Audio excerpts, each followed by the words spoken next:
வணக்கம் அன்புறவுகளே, எல்லாரும் எப்படி இருக்கிறீங்கள்? நல்லா இருக்கிறீங்களா? நல்லா இருக்க வேண்டும். நானும் நல்லா இருக்கிறேன். என்னுடைய காணொளி பார்த்து எனக்கு சப்போர்ட் பண்ணுற அனைத்து அன்புறவுகளுக்கும் ரொம்ப ரொம்ப நன்றி. எனக்கு தெரிஞ்ச மாதிரி சின்ன சின்ன சமையல்கள் செய்து பதிவிடுறேன். எனக்கு சப்போர்ட் பண்ணுற அனைத்து அன்புறவுகளுக்கும் ரொம்ப ரொம்ப நன்றி. இன்றைக்கும் ஒரு சுவையான ஒரு ரொட்டி தான் செய்ய போகிறேன். ரொட்டி பல விதத்தில் ரொட்டி செய்யலாம். இன்றைக்கு நான் கொஞ்சம் வித்தியாசமாக பூசணிக்காய் சேர்த்து ரொட்டி செய்ய போகிறேன். வாங்க நான் எப்படி செய்கிறேன்றதை பார்ப்போம். தண்ணி கொஞ்சம் கொதிக்க வச்சிருக்கிறேன். இப்போ நான் பூசணிக்காவை துப்புரவாக கழுவி சிறு துண்டுகளாக வெட்டி எடுத்து அதை கொஞ்சம் நாங்கள் அவிச்செடுத்து கொள்ளுவோம். நல்லா வேக வேணும்.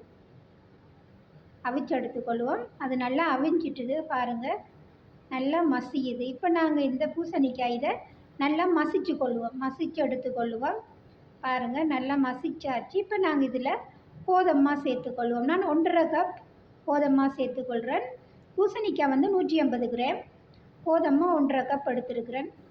அதில் உப்பு சேர்த்துக்கொள்ளுவோம். உப்பு சேர்த்துட்டு கொஞ்சம் நாங்கள் அதை பிசைஞ்சு விடுவோம். பிசைஞ்சிட்டு கொஞ்சம் எண்ணெய் சேர்த்துக்கொள்ளுவோம்.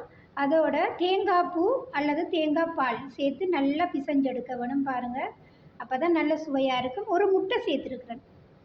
அப்போ நல்ல சாஃப்டாகவும் இருக்கும், நல்ல சுவையாகவும் இருக்கும். இந்த ரொட்டிக்கு கறியே தேவையில்லை, சும்மாவே சாப்பிடலாம். பாருங்கள், நல்லா ரொட்டி மாதிரி நல்ல மாவை நல்லா பிசைஞ்செடுக்க வேணும். நல்ல மாவு சாஃப்டாக இருக்கும்.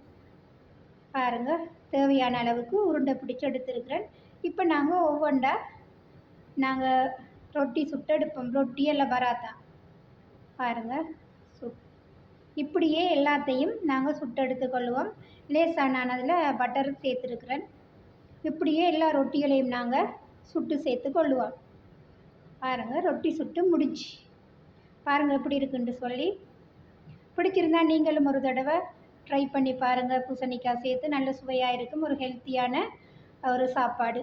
காணொளி பிடிச்சிருந்தா சப்போர்ட் பண்ணுங்க உறவுகளே. மீண்டும் இன்னொரு காணொளியோடு உங்கள் பானு. நன்றி உறவுகளே.